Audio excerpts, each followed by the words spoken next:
The Nebraska Cornhuskers just got a wave of good news. Let's talk about it. My name is Aaron with my buddy Paul. We are the Big Ten guys on the daily pushing Big Ten content, so don't miss out. All you got to do is subscribe, notification bell, boom, hit that like button.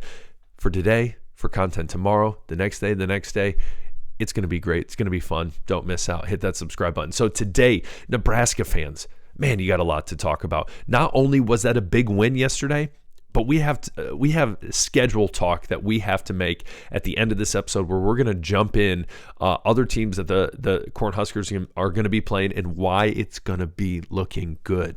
So don't miss that. Jumping right into this game, Nebraska fans, I don't care if you're playing the school of the blind.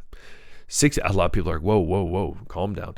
68-0 is impressive. The Akron Zips, I know they come out of the MAC, play a little MACtion, and not so hot of a team. But regardless, Nebraska coming in, Dana Holgerson's offense doing what they can do, Dylan Raiola coming out and doing what we know he can do, as well as Emmett Johnson. And then as well, we're going to talk about Barney in a second. But we look at this team and we look at this offensive production as well as the defensive production, and you can't tell me this team has things going for it in 2025. Again, Dylan Raiola going out there 24-31, just over 350 yards and 4 touchdowns. Awesome. That's what you want to see as a Nebraska fan. Again, a statement win. There are, and let me say this, let me add this to everyone.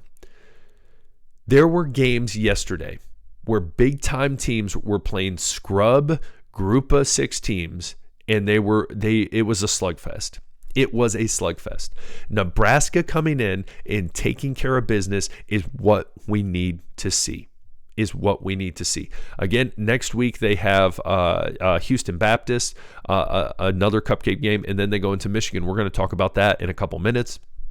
But this is the type of play you need to see as a Nebraska fan moving on into the schedule, especially into Big Ten play, which is going to be much, much harder. So Dylan Raiola, great game on his part. Emmett Johnson, a guy we talked about not too long ago. Obviously, you guys know him. I know him. But I don't feel like it's a big-time name, especially when you look at, let's say, Penn State. You have Singleton as well as Allen in the backfield. A lot of people would argue, hands down, the best duo in the Big Ten, but in the country, arguably the best in the country. And so a lot of times a player like Emmett Johnson is overshadowed. And so you look at his stats, 14 for 140 yards. Literally give the man the ball and he's going to get you a first down.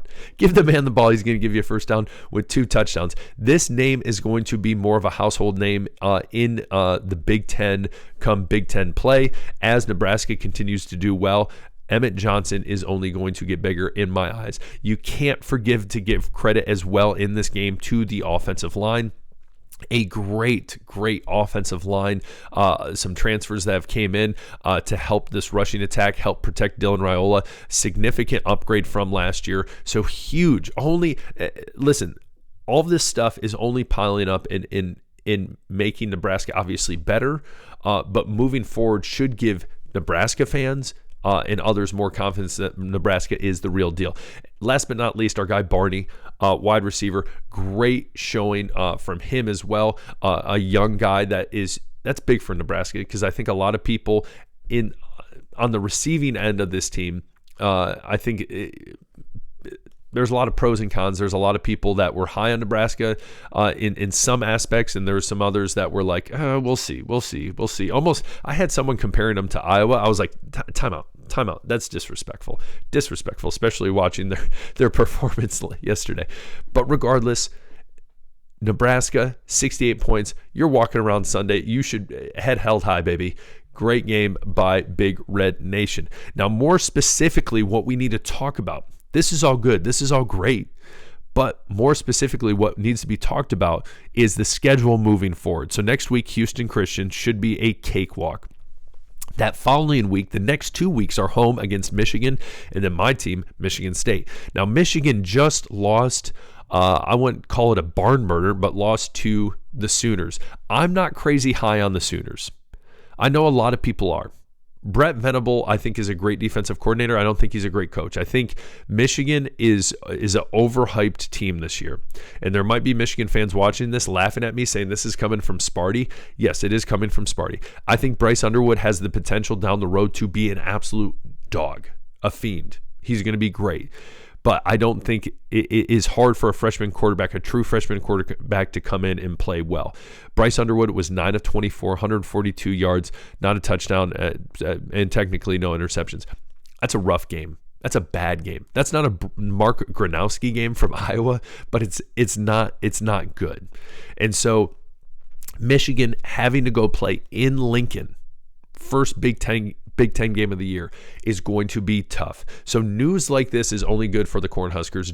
Justice Haynes, the transfer from Bama coming in, rushing attack was solid. That we know Michigan football, especially under Jim Harbaugh, was we are going to run the ball down your throats. That's fine.